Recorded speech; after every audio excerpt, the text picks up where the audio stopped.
In class 6, this is your chapter number 10, lecture number 2, India's contact with distant land. India का जो art और culture था बहुत influence हुआ आर्ट और कल्चर फॉरेन रूलर्स से। इसका जो नया एलिमेंट था हमारे कल्चर में वो इंटरमिक्स हुआ इंडियन सोसाइटी के साथ में, और चूँकि डेवलपमेंट हुआ था ट्रेड टेक्नोलॉजी का, और इसी वजह से आर्ट की अलग अलग फॉर्म्स का भी डेवलपमेंट हुआ। मूवमेंट जो था फॉरेनर्स का इंडिया में वो फर्मली बेस्ड था आपका regular trade contact between central Asia और इंडिया के बीच में। ट्रेड कॉन्टैक्ट जो अफगानिस्तान के साथ ऑलरेडी एग्जिस्टेड थे, लेकिन अब जो सेंट्रल एशिया के साथ ट्रेड हुआ उसने नए डोर जो थे वो ओपन किए और नए रूट्स को ओपन किया। इनमें से एक रूट था जो बहुत फेमस हुआ जिसे ओल्ड सिल्क रूट कहा गया। ट्रेडर्स जो थे डिफरेंट एथनिक आपके उन्होंने ऑर्गेनाइज की, जो अलग अलग एथनिक ओरिजिन्स के थे उन्होंने एस्टेब्लिश किया ट्रेड स्टेशंस को और कॉलोनीज को। और बुद्धिस्ट मिशनरीज जो थे वो यहाँ पर इंडिया में आए और इंडिया से बाहर भी गए। इंडिया का जो ट्रेड रिलेशन था चाइना के साथ वो भी इम्प्रूव हुए इस ट्रेड मूवमेंट की वजह से। द सिल्क रूट, सिल्क जो था फर्स्ट जो था चाइना में बनाया गया था 7,000 ईयर्स एगो। उन्होंने विजिट किया चाइनीज ने, बहुत सारे जो आपके पार्ट्स थे दुनिया के वहाँ पर सिल्क को कैरी किया, कैमल्स की पीठ पर या हॉर्स की पीठ पर लेकर जाते थे वो। ये सिल्क रूट जो था आपका एक एंशिएंट पार्ट था जो चाइनीज फॉलो करते थे रोमन एम्पायर और वेस्ट एशिया से। इसी को सिल्क रूट कहा गया। सिल्क जो था हाईली वैल्यूड और लग्जरियस आइटम माना जाता था रूलर्स और रिच पीपल के बीच में, और रोम के और वेस्ट एशिया के एक्सपेंसिव आइटम था ट्रेड का, बिकॉज ये आपका रोम ले जाया जाता था चाइना से और डेंजरस आपका रफ तराइन से होकर जाते थे। सिल्क रूट था जो अंडर कंट्रोल था आपके कुषाण के, और जो कि आपका सेंट्रल एशिया से होकर जाता था।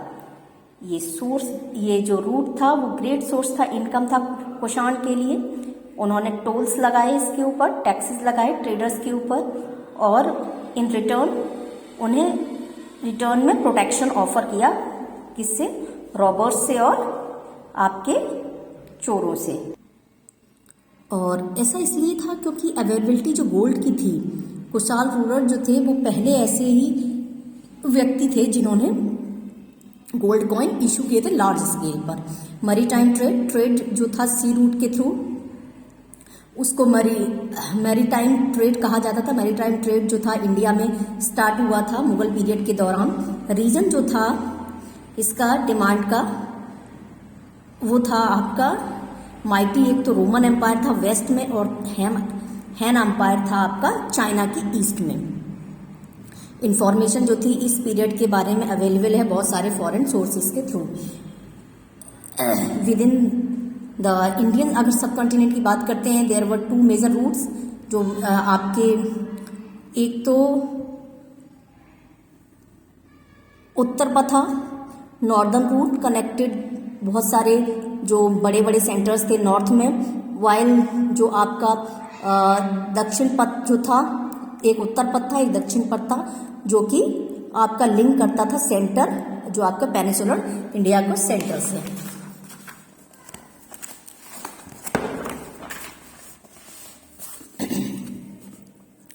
उसके बाद अर्ली अगर मैरीटाइम ट्रेड की बात करते हैं, ग्रीक टेक्स्ट से हमें पता चलता है कि एरिथ्रेनियन सी जो था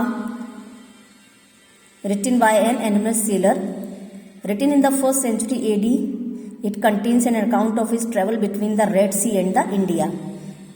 इस सोर्स के अकॉर्डिंग 2 मेजर इंडियन पोर्ट जो थे वो बर्बरिकन जो कि आपका इंडस रिवर पर था, और बरौच जो आपका नर्मदा रिवर पर था।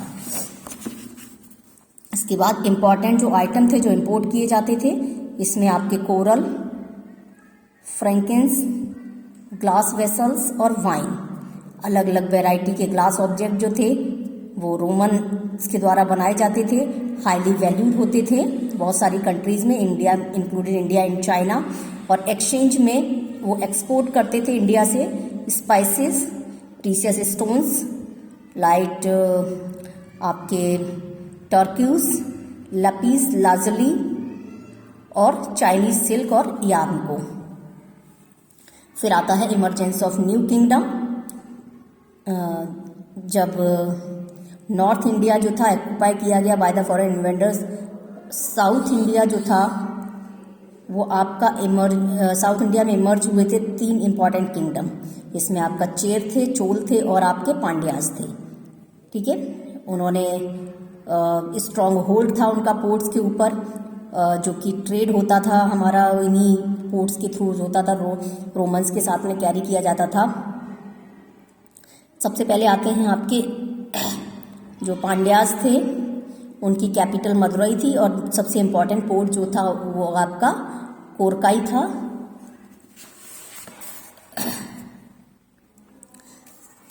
अर्ली चोल किंगडम जो थी आपकी, जिसे चोलामंडलम कहा जाता था, वो नॉर्थ ईस्ट में सिचुएटेड थी पांड्या टेरिटरी के। चोल किंगडम कवर करती थी पार्ट ऑफ तमिलनाडु और कोस्टल आपका केरला को। उनके सेंटर जो था पॉलिटिकल पावर का वो था उरियार, जो एक इम्पॉर्टेंट सेंटर था आपका कॉटन प्रोडक्ट का। और सबसे इम्पॉर्टेंट पोर्ट जो था वो था पुहार कावेरीपत्तनम। जो चेर रूलर थे, उन्होंने मालाबार कोस्ट को, कोयम्बटूर को, सेलम को, करूर को डिस्ट्रिक्ट जो थी साउथ इंडिया में उनको रूल किया। मुजीरीज जो एक वेल नोन एंशियंट पोर्ट था आपका वेस्ट कोस्ट का, वो चीफ पोर्ट था आपका चेर किंगडम का। और एक इम्पॉर्टेंट बहुत ज़्यादा इसकी थी रोमन ट्रेड के लिए। रोमन्स जो थे उन्होंने सेट किया था अपना पोस्ट मुजीरीज में, और 200 साल तक उसके बाद जो डायनेस्टी थी 7 बहन, वो पावरफुल बनी इंडिया के अंदर। सबसे इम्पॉर्टेंट जो थे रूलर थे 7 बहन के, वो थे गौतमी पुत्र सतकर्णी। एक इंस्क्रिप्शन जो है वो बताते हैं, नासिक की केप पर जो लगा हुआ है, डिटेल देते हैं इसके बारे में, उसकी किंगडम कहाँ से कहाँ तक फैली हुई थी, अपने उसके राइन के बारे में। गौतम पुत्र सतकर्णी के अंडर में 7 बहन रूल जो था वो एक्सटेंड हुआ था आंध्रा तक। और ऐसा लगता था कि लेकिन कांस्टेंट जो राइवलरी रही शक और जो वेस्ट इंडिया के शक थे और 7 बहन के बीच में, हालांकि कंट्रोल जो था, लिक्विडेटेड फॉरेन ट्रेड जो था, वो आपका कॉन्फ्लिक्ट का कारण बना था। 7 बहन जो थे उन्हें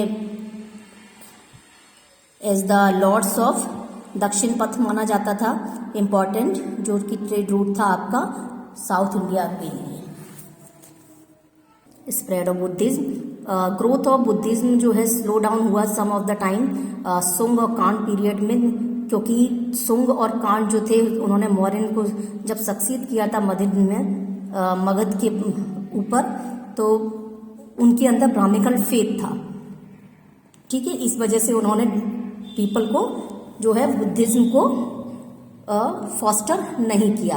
बुद्धिज्म वंस अगेन उन्हें एक स्ट्रॉन्ग फुटहोल्ड मिला नॉर्थ वेस्टर्न इंडिया में, जब इंडो ग्रीक किंग कनिष्क आए। और इंडो ग्रीक किंग की वजह से ये मेनेंदर था जिसने बुद्धिज्म को एक्सेप्ट किया। मिलिंद पनाहो जिसमें डायलॉग है मेनेंदर और बुद्धिस्ट मॉन्क नागसेना के बीच के। बहुत सारे कुषाण किंग जो थे उन्होंने बुद्धिज्म को अडॉप्ट किया, लेकिन ये कनिष्क के रूल के दौरान बुद्धिज्म जो है अपनी सुप्रीम पोजीशन पर पहुंचा।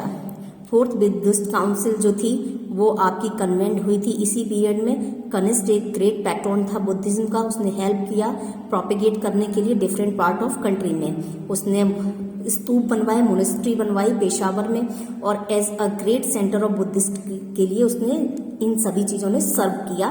और जो कल्चर था उसकी लर्निंग के लिए।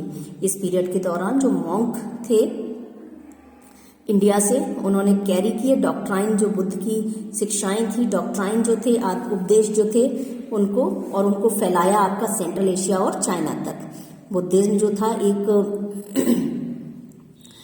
ऐसा रिलीजन था जिसको सातवाहन किंग ने भी पैट्रोन किया था।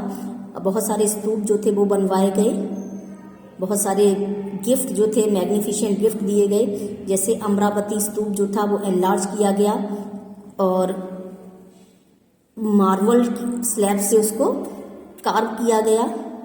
सातवाहन किंग पलुमवी के टाइम में बहुत सारी केव जो थी वो एग्जीक्यूट करी गई ऑन वेस्टर्न घाट में, सातवाहन और आपके क्षत्रपास के द्वारा।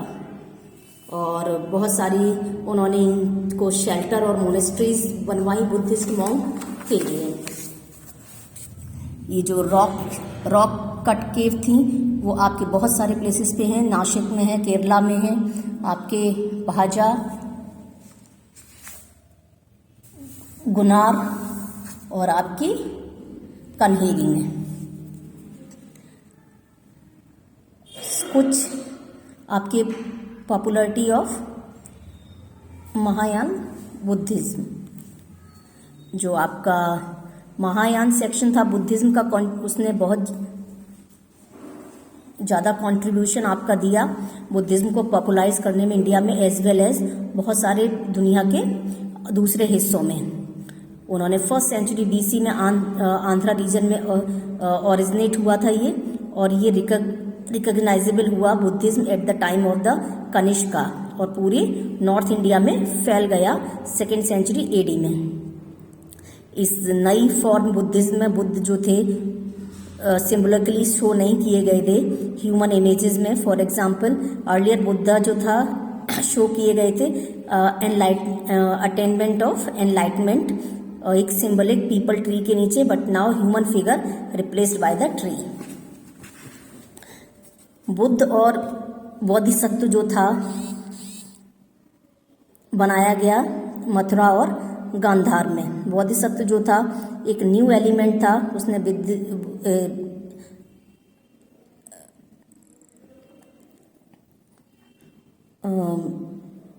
बोध गया और सांची कंटिन्यू रहे एक ऐसे प्लेस के रूप में जो कि आपका बुद्धिज्म को सेलिब्रेट करते थे और जो अभी भी पिलग्रिमेज के रूप में मशहूर है। पुरुषपुर और तक्षशिला कुषाण के अंदर में एक ग्रेट सेंटर बने बुद्धिस्ट कल्चर के। अमरावती और नागार्जुनकोंडा ईस्टर्न दक्कन में फेमस हुए centre for Buddhism and florist. और मशतिया नागार्जुनकोंडा में एक आपका तीर्थ स्थल बना आपके बुद्धिस्ट के लिए। और कुछ सेंटर जो डेवलप हुए ग्रेट एजुकेशनल सेंटर में, जैसे तक्षशिला था और माथुर था, बनारस हुआ, नालंदा हुआ, ये इमर्ज हुए आपके बुद्धिस्ट लर्निंग सेंटर में। तक्षशिला ने अट्रैक्ट किया बहुत सारे स्टूडेंट्स को, दुनिया की पूरी कंट्री से लोगों को, और highest learning humanities, science, craft और मटेरियल, आर्ट, लॉ और मेडिसिन को इसने ऑफर किया। बुद्धिज्म ऑल्सो स्प्रेड हुआ साउथ ईस्ट एशिया में से लेकर श्रीलंका तक, थाईलैंड, म्यांमार, इंडोनेशिया। और हालांकि ओरिजिनल फॉर्म जो बुद्धिज्म का था वो थेरावाड़ा बुद्धिज्म, वो सबसे ज़्यादा आपका पॉपुलर हुआ। Arrival of foreign pilgrims in India, spreading जो पॉपुलरिटी थी बुद्धिज्म की वो जब फैली तो बहुत सारे फॉरेनर जो थे क्यूरियस थे और वो यहाँ पर इंडिया में आए। अदर जो लोग थे वो बुद्ध के बारे में जानना चाहते थे, इस जमीन के बारे में जानना चाहते थे। पर्टिकुलरली चाइनीज ट्रेवलर जो था फाहियान, हुएनसांग और आईसांग, वो इंडिया आए। फाहियान ने इंडिया को विजिट किया था during the 5th century AD। Hiuen Tsang visited India during the time of Harshavardhana 7th century AD। I Tsing was the last जो चाइनीज पिलग्रिम था जो इंडिया आया था। और ये सभी पिलग्रिम जो थे उन्होंने अपनी राइटिंग्स को छोड़ा, जिन प्लेसेस को उन्होंने विजिट किया, particularly Buddhist learning centre like आपका नालंदा और तक्षशिला को, और उन सारी ट्रबल्स को उन्होंने एनकाउंटर किया एंड लिखा, बताया जो उन्होंने इस जर्नी के दौरान किए। उनके अकाउंट जो होते हैं एक फेयर आइडिया देते हैं हमें कि उन रूलर्स के बारे में जिन्होंने इस टाइम पर यहाँ पर रूल किया। नालंदा जो था सबसे फेमस सेंटर बना आपका बुद्धिस्ट लर्निंग का और सबसे इम्पॉर्टेंट सेंटर ऑफ एजुकेशन बना। बहुत सारे पिलग्रिम्स वो इंडिया आए, उन्होंने मोनेस्ट्री में रुके, बुद्धिस्ट पीरियड के बारे में जाना, उनको पढ़ा। बहुत सारे किंग थे, उन्होंने नालंदा और जो टैक्सेस थे बहुत सारे विलेजेस में उनको कलेक्ट करके नालंदा विश्वविद्यालय को दिया। यूनिवर्सिटी में बहुत सारे ओरिजिनल मनुस्क्रिप्ट थे और जो कि केवल बुद्ध से रिलेटेड नहीं थे बल्कि बहुत सारे वैदिक रिलीजन से रिलेटेड थे। टीचर्स जो थे वो फ्री एजुकेशन देते थे ज़्यादातर स्टूडेंट को।